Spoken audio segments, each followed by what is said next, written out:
Hey, it's Tom. Now, being in the woods most of my life, I mean most of it. I started going in the woods when I was like 5, 6, 7 years old with my brother. And that led off to little forays, on my own. Told the story of how I found a knife when I was a little kid and blah, blah, blah. So that led off in little forays into our family property here on my own. And then, things got bigger and better. So, I've been on YouTube for 7 years in June. Seen a lot of gimmicky products come and go. Seen a lot of people. When I first got on YouTube, people were carrying everything in haversacks and Alice packs. And it wasn't much. They were just carrying it in the pack. And you had the other side of the roll of the table where people were carrying bedrolls and kind of like living history reenactors, 21st century long hunters per se. Oh, hey, there's a deer walking through right there. So, I've seen a lot of it come and go.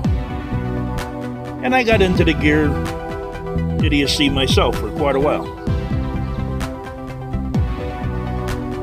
About 3 years ago, I said to myself, what do I really need? What did I ever carry in the woods? And I remember going out for weeks on my LC2 harness set, which was a butt pack, 2 ammo pouches, 2 canteens with the cubs, my knife, and various other things I carried in my hand.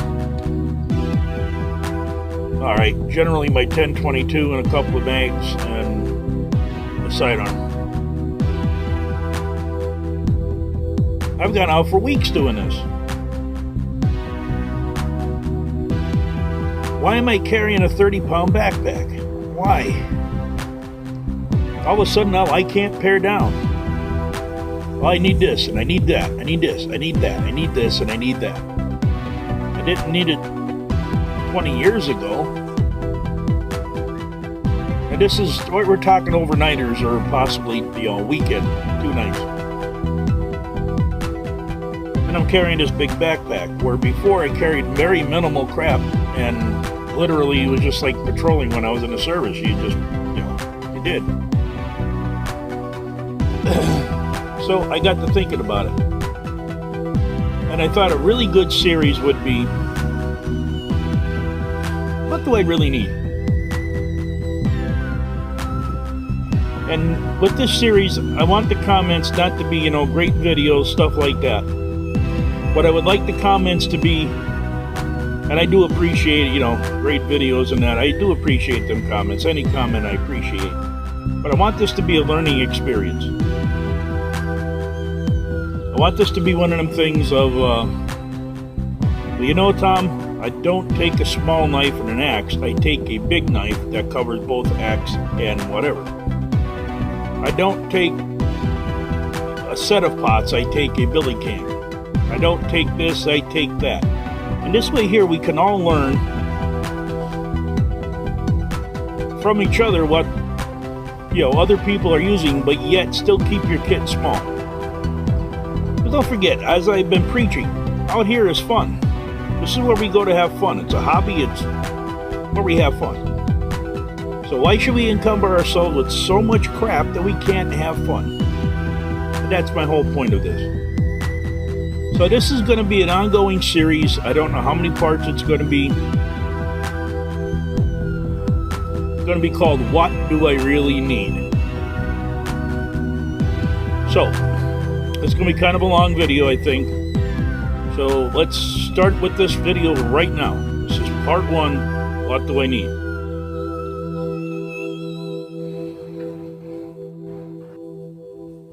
I'm back. This is what you need. You need a knife. I've been a great proponent on carrying a pocket knife. And I've done many camping trips with nothing but a knife. But I was going into a safe area, just, having a good time with my buddies overnight. Pocket knife worked just fine. If you're going out into any area that you're not, if you're in your backyard or, a couple hundred yards from a road or whatever, you don't need a bunch of stuff. But a good fixed blade knife is a must. This is a Gerber Prodigy. It's a $50 knife at Walmart. Non-serrations. I do have the one with the serrations I bought off Chad Collins. Now I did some work on the spine, which you really don't need to, but I like to have the coatings off. So this is one thing you're really going to need in the woods. You need to cut stuff. You need to cut cordage. You need to cut trees. You need to cut... You name it, you need to cut it. This is what you're going to need in the woods. Now, a lot of people are proponents about this blade, that blade, that blade, this blade. Get a good blade. Something with a good reputation. It doesn't have to be $50. It could be $25, as long as it has a good reputation and as long as it holds an edge. Doesn't matter if it's a bushcraft knife. Doesn't matter. I'll tell you what, right now there's a big thing going on with Elk Ridge, which is... they're typically known as a very cheap knife company. Right up there with M-Tech, stuff like that.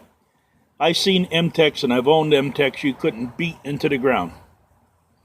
I finally broke it by putting it in a tree and hammering it with a sledgehammer. And then it snapped. That's beyond normal use. That was my M-Tech. So I see a big surge of these Elk Ridge bushcrafting knives. They're about $30. They're holding edges, they're beating through wood. They're doing great for people. So, you don't have to get really expensive. Something like this I've used for years. I've had 3 of them so far. And they'll hold. Not only that, but I've seen a lot of other bushcrafters and a lot of other YouTubers using these in bushcrafting and combat situations. They hold. Okay? Enough said about this knife. But you're going to need a good fixed blade knife. The best I can tell you for me, and this is just my opinions on this series and how I do things. Let's just get rid of this knife. Let's say Charade 42. I have experience with that knife. 42D. Unless you like recurves, then just get a 42. 5-inch blade, 6-inch blade. 4, you're getting to a minimum size. 6, you're getting into unwieldy. For some. Big blades take practice. And I do like having a big blade. Matter of fact, I got one strapped to my stuff. But anyway. Let's say a 4 to 6-inch blade. Full tang knife. If you're going to baton. If you're not a batoner like me, it doesn't matter if it's full tang or not. Powder coat, it doesn't matter about the coatings.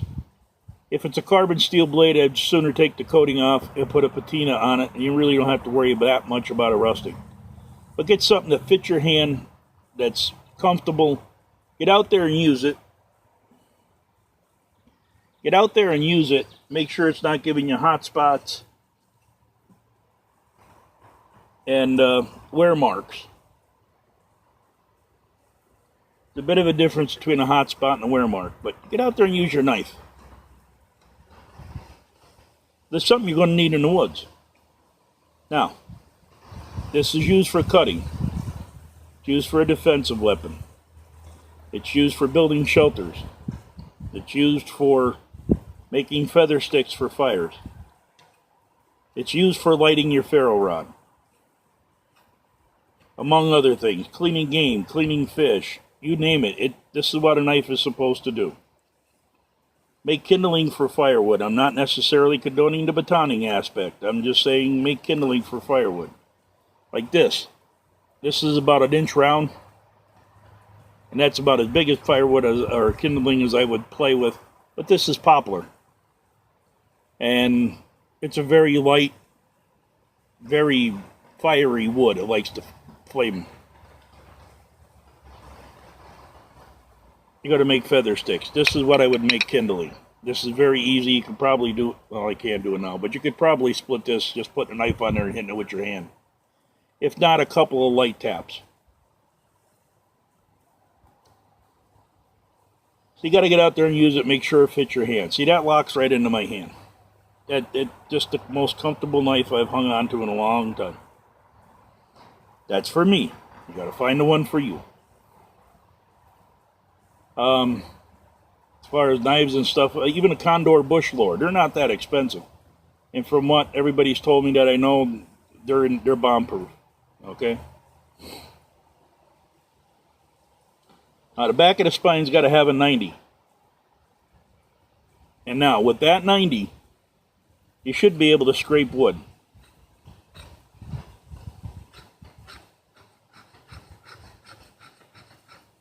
You should be able to scrape wood. It should be able to spark a ferro rod. The gobs, not just sparks. I mean, you're talking, when you scrape down your ferro rod, there should be gobs of metal coming off. That's how you get fires. So that's the first thing in our series, is a knife.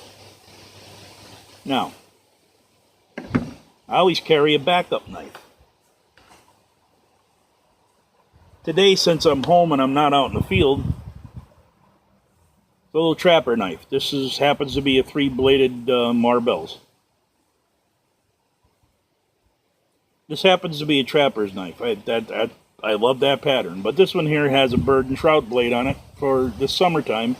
When I'm fishing, I can play with it, which I've already done. If I'm going out in the woods, I want my Swiss Army knife, my hunter model, with me. Or my rucksack. Or I believe the other one's is, I believe it's a Spartan. Huntsman, that's the name of it. But any good Swiss Army knife will work for you.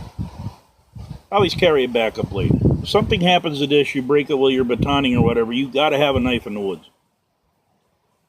You can make a declodial knife, which is just a piece of rock sharpened. Yes, but you're going to have a need for a knife in the woods. So the first part of this series is, what do I really need? A knife. And a good sheath to put this knife in. You want any kind of junk that this knife is going to fall out. There have been many, many, many, many stories down through the ages of history where people have survived with only a knife for years. One story in particular, and then we'll cut the video, is there was a Sioux Indian woman in Wyoming. Their village was attacked. They thought she was dead and left her there. When she came to, found out everybody was gone. Everything was gone. Everybody was dead, actually. She got up, made herself a flint knife, and walked, I think it was 6 or 8 months. Lived in the woods with nothing but a flint knapped knife. So, knife, first thing you need. Next thing we're going to look at is shelter. What is shelter? So this is Tom. It's part 1 of the What Do I Really Need series. We'll see you guys on the next one.